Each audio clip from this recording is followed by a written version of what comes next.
নমস্কার বন্ধুরা, Bengali easy food 2.0তে সবাইকে স্বাগত জানিয়ে আমি মুনি। আজ যে রেসিপিটা শেয়ার করব সেটা হলো অমলেট কারি। অনেকে বলে এটাকে অমলেট কারি, অনেকে বলে এটাকে অমলেট মশলা। যাই হোক, যে যেটাই বলুক, খেতে কিন্তু খুব সুন্দর লাগে।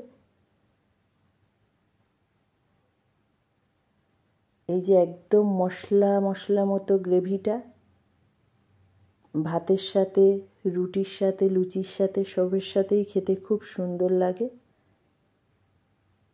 এই যে ডিমের ভেতরটা দেখাচ্ছি, অমলেটের ভেতরটা একদম স্পঞ্জি মতো, আর খেতে খুব সুন্দর লাগে।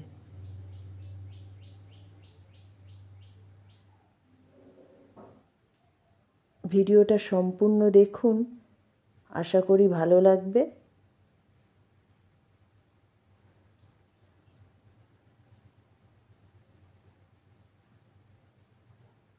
তো ভিডিওটা দেখে নিই।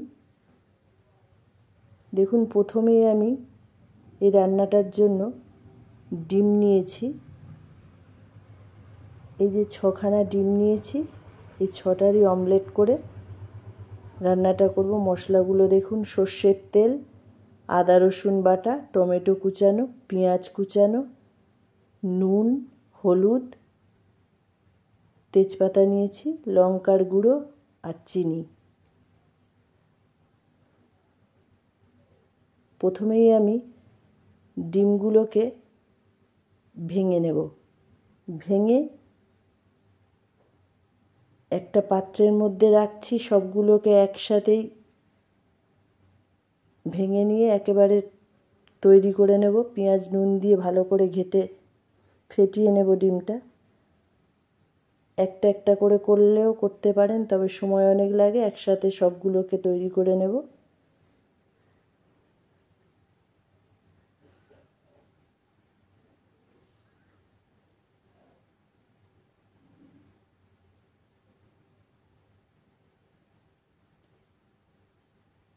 এরপর এর মধ্যে পেঁয়াজ কুচানো দিয়ে দিচ্ছি, আর খুব সামান্য নুন দেব, যেহেতু এটা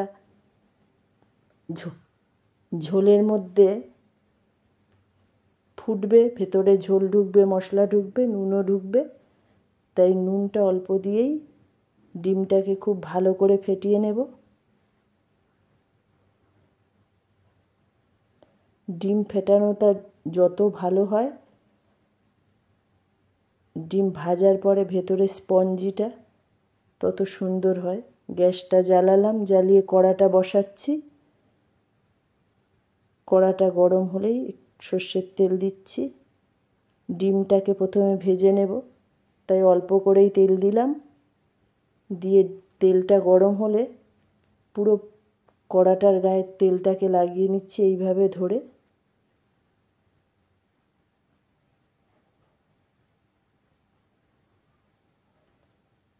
এরপরে যতটা ডিম ফেটিয়েছি তার হাফটুকুনি দিচ্ছি। দুভাবে করব, হাফ প্রথমে দিলাম, তারপরে আর হাফ দেব।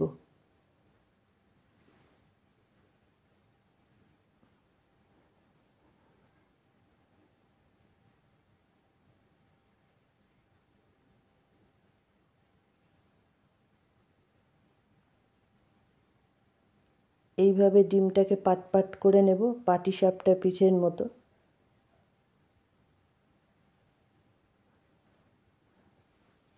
এরপর আমি পিস পিস করে কেটে নিচ্ছি।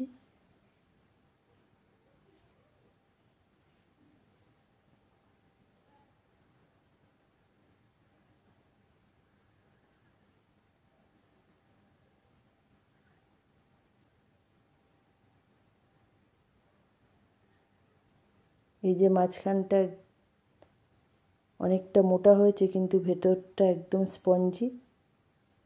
ডিম ভাজাটা আমার হয়ে গেছে, তুলে নিচ্ছি। এরপরে আবার একটু তেল দেব, দিয়ে আর হাফটুকুনি রয়েছে সেটা আবার ভেজে নেব। অল্প তেল দিলাম, দিয়ে আর যেটুকু ডিম আছে সেটাকে দিয়ে দিলাম।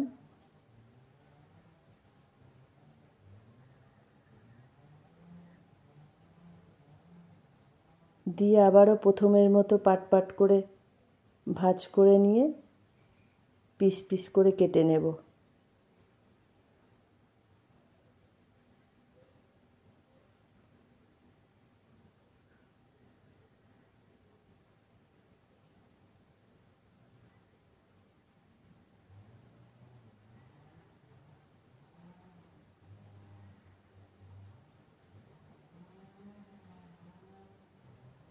এই যে এইভাবে পিস পিস করে কেটে নিচ্ছি।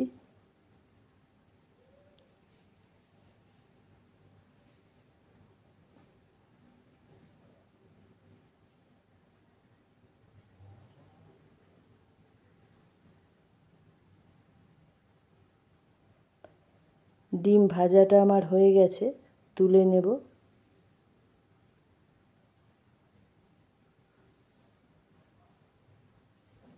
এরপর আমি তেল দিচ্ছি।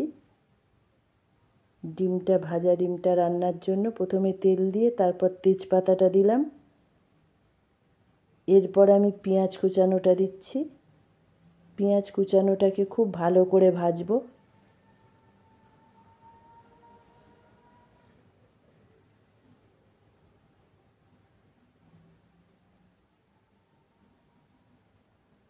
মিডিয়াম ফ্লেমে ভাজবো পেঁয়াজটাকে খুব সুন্দর করে, একটু লাল লাল করে ভেজে নেব।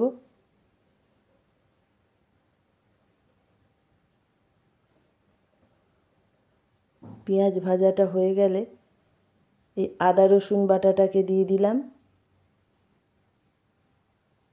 টমেটো কুচানোটা দিয়ে দিলাম,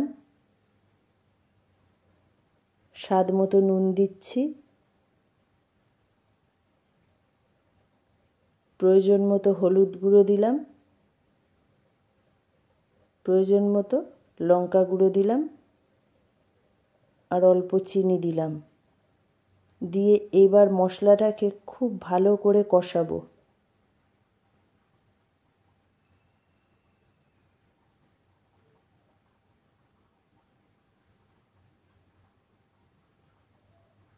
মশলা সবসময় খুব ভালো করে কষাতে হয়, সে হালকা রান্না হোক বা মশলা রান্না হোক।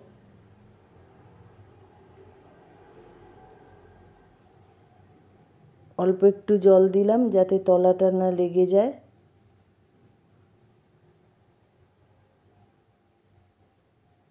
ভালোভাবে মশলাটা কষানোর জন্য 5 মিনিটের জন্য একটু চাপা দিয়ে দেব। চাপাটা খুললাম, মশলাটা মোটামুটি কষানো আমার হয়ে গেছে। এই যে মশলার গা থেকে তেল ছেড়ে দিয়েছে। এরপরে এই ছোট বাটির 2 বাটি মতো জল দেব, বেশি জল দেব না, একটু গ্রেভি টাইপের করব।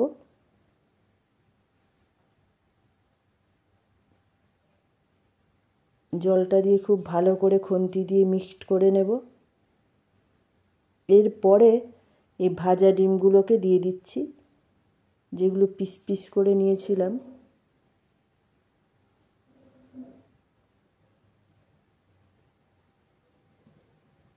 এইভাবে রান্না করলে খেতে খুব ভালো লাগে।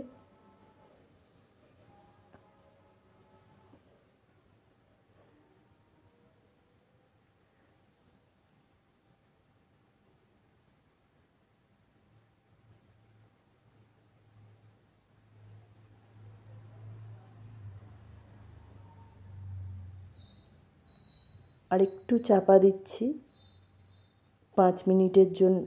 চাপাটা খুলছি, দেখুন।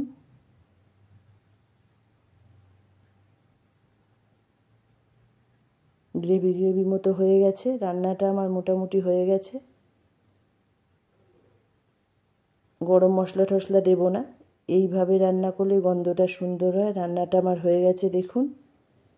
ভিডিওটা ভালো লাগলে একটা সাবস্ক্রাইব করে পাশের বেল আইকনটি প্রেস করে অল করে রাখবেন নেক্সট ভিডিও সবার আগে দেখার জন্য।